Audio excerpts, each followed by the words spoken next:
All right, so you know how much you guys love to be in the know, right? And especially when it comes to all things health and wellness. Absolutely. And I know, too, that, like, finding the time to actually read through all the research and stuff can be tough.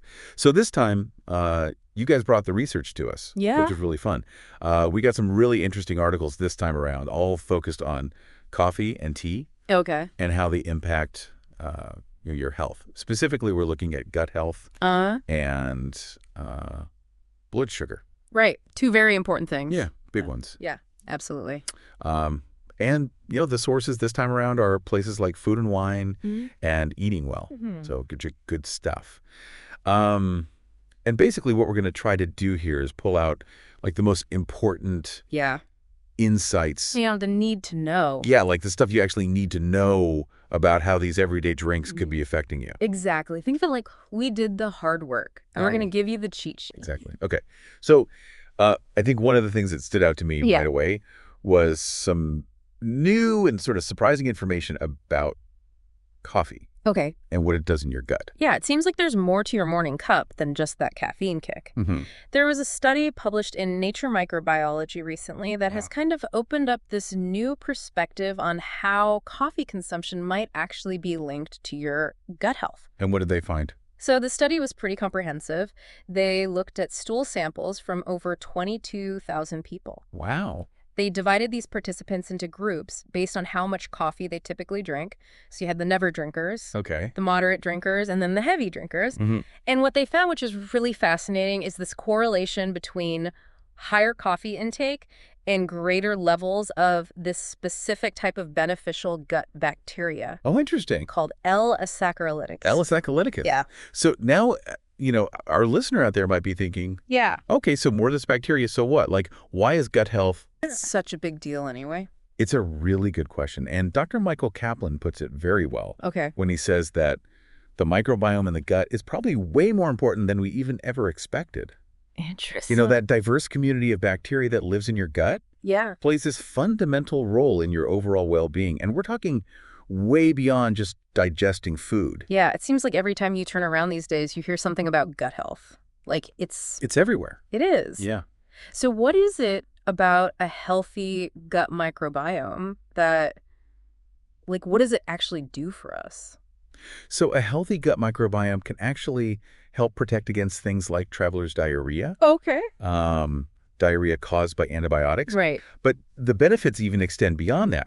Research is now suggesting a role for gut health in managing obesity, heart disease, even how people respond to chemotherapy treatments. Wow. That's pretty far-reaching then. Yeah, it is. Yeah. And if you think about it, a large proportion of your immune cells actually reside in your gut. So a well-nourished gut contributes to a stronger immune system.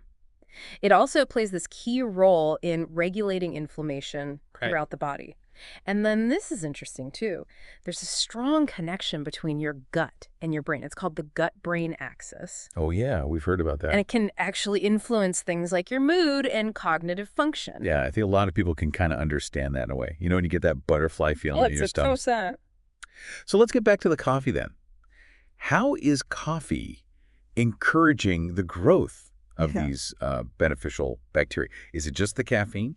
So that's what's interesting, is that it doesn't seem to be just the caffeine. Okay. Even decaf coffee has shown a positive influence on gut bacteria.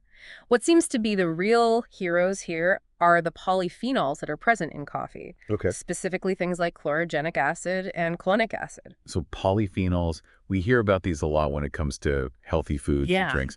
But in this context, like, what are they actually doing? So think of them almost like a preferred food source for your beneficial gut bacteria. Okay. The science suggests that these polyphenols act as prebiotics. So they nourish and promote the growth of those good bacteria, like our L-asaccharolyticus friend. Yeah. It's like providing the right fuel for them to thrive. I like that analogy. It's like feeding the good guys. Exactly. So this is all sounding really promising. Are there any limitations or things we should be aware of with this study? Yeah, I mean, as with any new area of research, it's important to consider the nuances. Dr. Kaplan mentions that L-asaccharolyticus is a relatively recent discovery. Oh, really? Like, only identified in the last 5 years. Wow. Okay. So we're seeing this link with coffee, but we don't yet have, like, a complete understanding of all of its effects. So we know that coffee drinkers have more of it, but we don't know exactly what it does. Exactly. So the big questions that researchers are still kind of grappling with are, could asaccharolyticus actually reduce mortality rates? Oh, wow. Improve outcomes for heart disease cancer. Yeah. Like, they need to do more research to really understand its contribution to disease prevention and overall health improvement. So for our listener out there, what are some practical takeaways then in terms of their daily coffee routine and their gut health? How much coffee are we talking about here to see these benefits? So Dr. Kaplan says that it's very safe to have 1 or 2 cups of coffee a day, and that would be enough to stimulate your intestinal flora. Okay. And that actually aligns with FDA recommendations, which suggest keeping your caffeine intake to around 400 milligrams a day, which is roughly about 4 cups of brewed coffee. Got it. Okay, so it sounds like enjoying a moderate amount of coffee could be good for your gut. What about all the things people add to their coffee? Yes. I mean, does pouring in milk or a spoonful of sugar negate these gut health benefits? So that's actually the encouraging thing about the study. It doesn't appear so. Oh. They found that adding milk or sugar didn't diminish the positive effects. Wow, okay, good news. Yeah, so you can enjoy your coffee the way you like it within those recommended daily amounts and still experience the gut-friendly effects. Right, that's great news. So the message here is that coffee and gut health seems to be a positive thing. Yeah. It's also important to remember that coffee isn't the only thing that contributes to a healthy gut. Exactly. It's all about a holistic approach. Yeah. So things like yogurt, kefir, other fermented foods like kimchi, sauerkraut, kombucha, all play a role. Okay, cool. Well, let's shift gears a little bit and talk about our second big topic here. The relationship between tea and blood sugar management. I know this is something a lot of our listeners are interested in, especially those who are managing diabetes or just want to have more stable energy levels. Absolutely. And the articles that you shared from Eating Well really emphasize that it's important to think about your beverages when it comes to blood sugar control. Okay. It's easy to just think about food, but what you drink can have an impact too. Even something as simple as dehydration can sometimes contribute to elevated blood sugar. Okay, interesting. So tea is a great option. Right. Because it's typically sugar-free. Yeah. And, it's the second most consumed beverage globally after water. Oh, okay. So it offers this fantastic sugar-free alternative that might actually have some added benefits when it comes to managing blood sugar. Okay. And the articles highlight 5 types of tea in particular. Okay, let's go through them. First up, we've got green tea, which seems to be very popular in the wellness world. It's a superstar. So what is it about green tea that makes it so good for blood sugar? So green tea has been linked to a lot of benefits, but improved blood sugar regulation is a big one. Research suggests that it may help lower fasting blood glucose levels. Okay. And it might improve what's called insulin sensitivity. So how effectively your body's cells respond to insulin to take up glucose from the blood. Got it. And this is especially true for people with diabetes.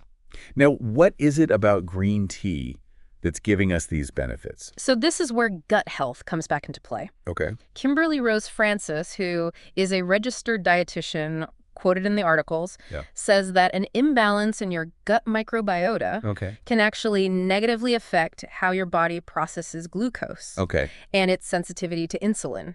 And green tea is rich in polyphenols. Right. And those are associated with these positive changes in the gut environment. So it's those same compounds that we were talking about with coffee. Yes, exactly. That are acting as prebiotics in the gut that now we're seeing also have an impact on blood sugar with green tea. That's right. Okay, so the gut blood sugar cath, it's everywhere. It really is. Okay, what's the next tea that might be good for blood sugar? So next up is black tea. Okay. And it's interesting because even though green tea and black tea look and taste very different, they both actually come from the leaves of the same plant, Camellia sinensis. Oh, wow. Okay. It's always amazing how things that seem so different could be so similar. It's fascinating, right? It is. So the research on black tea and blood glucose isn't quite as extensive as it is for green tea. Okay. But one review study suggests that it may still aid in glucose metabolism and improve insulin sensitivity. And they think that the polyphenols in black tea might slow down the digestion and absorption of sugar. Okay. So it interferes with those enzymes that break down the sugars. Right. And it kind of creates a slower release into the bloodstream. Which would make sense for keeping blood sugar stable. Exactly. Now, the article also mentioned something about weight management. Yeah, so that's another interesting thing. So by moderating sugar absorption and regulating blood sugar, right, it's thought that black tea might indirectly prevent weight gain, which of course is a risk factor for type 2 diabetes. Okay, so black tea for weight management too. All right, let's move on to number 3. Ginger tea. I always associate ginger with settling an upset stomach. Yes, it's very good for that. It is. But it's not the only benefit. Okay. So Rose Francis points out that when you crush ginger and brew it into a tea, it may also help improve blood sugar. Okay. And research has identified nearly 40 different antioxidant compounds in ginger. Wow. Which, antioxidants can help reduce inflammation, and that may have this positive impact on blood sugar over time. So the anti-inflammatory properties of ginger are important here. Exactly. Because there's such a strong link between high blood sugar and inflammation, right, these anti-inflammatory compounds can really help balance things out. Okay. Ginger may also inhibit the absorption of carbohydrates, regulate how our bodies metabolize glucose, and potentially even protect the cells in the pancreas that produce insulin. Okay, so ginger is doing a lot for us, potentially. It is. What about cinnamon tea? Oh, cinnamon tea. That sounds delicious. It is. It's naturally sweet. Okay. And Vandana Sheth, who's another registered dietitian, says that that's one of its benefits because it means you don't need to add as much sugar. Right, which is important for blood sugar. Exactly. Okay, and like ginger, it also has those antioxidants. Yes, lots of antioxidants in cinnamon. And it helps fight that inflammation, which we've talked about. Right. A number of studies have suggested that both cinnamon powder and cinnamon tea may help lower blood glucose levels. In people with and without diabetes? Yes, for both. Okay, good to know. Cool. All right, and finally we have turmeric tea. Turmeric is another one of those ingredients that's touted for so many things. I know, right? Like a cure-all. It seems like it. Yeah. So what about turmeric tea? So research indicates that turmeric may also reduce blood glucose levels. Okay. And it may also help with weight management. Interesting. And the active compound in turmeric is curcumin. Right. And that has these potent anti-inflammatory and antioxidant properties. And we know how those are connected to blood sugar management. It does feel like we're seeing this theme over and over, right? We are. These plant-based compounds with their antioxidant and anti-inflammatory effects seem to be really important. Yes. Both for gut health and for blood sugar. It's amazing, right? It is. Yeah. So for people who are thinking about maybe incorporating more tea into their routine to help with blood sugar, the article has some practical advice. All right. So what should our listener keep in mind when brewing and enjoying these teas? So first, it's really important to limit or avoid added sugar. Right. The dietitians recommend just enjoying the natural flavors or using things like cinnamon, vanilla, ginger for some extra flavor. You can also use those low or no-calorie sweeteners if you need to. Right. So you don't want to add a bunch of sugar and then counteract the... Exactly. You don't want to undo all the good work. Exactly. Now, what about the caffeine in some of these teas? Yeah, that's another good point. So teas like green tea and black tea naturally contain caffeine. Yeah. So if you're sensitive to it, especially later in the day, you might want to choose the caffeine-free herbal options like ginger, cinnamon, turmeric, just to make sure you can sleep at night. That's a good point. I know I'm very sensitive to caffeine. I can't have any after 2:00 p.m. It hits everyone differently. It does. All right. So anything else we should be aware of with tea and blood sugar? Yeah. So just one more thing. Okay. Be mindful when choosing herbal teas. Okay. Some of them, like aloe vera, chamomile, fenugreek, could interact with certain diabetes medications. Oh, wow. So it's always best to talk to your doctor if you have any concerns. Good advice. Okay, so to summarize, it sounds like green, black, ginger, cinnamon, and turmeric teas are all good potential options for supporting blood sugar when consumed without added sugar. Exactly. Delicious and hydrating way to support your blood sugar management. That's right. All right, well, this has been a really interesting deep dive into the world of coffee and tea. It's fascinating to think that these everyday beverages can have these effects on our bodies. It's amazing. It is. Yeah, and the articles you shared were really informative. So, coffee showing those connections to improved gut health by encouraging beneficial bacteria, and then all those teas with their potential benefits for the blood sugar. Yeah, it really is a reminder that, staying informed doesn't have to be this overwhelming thing. Yeah. Like, you can focus on these key findings and get a really clear understanding of how these drinks can fit into a healthy lifestyle. Absolutely. And it really makes you think, right? It does. Like, how can you maybe start incorporating coffee and these different types of tea into your routine to support your gut health and blood sugar? Yeah. And what other questions does this spark for you about, the relationship between what we eat and how we feel?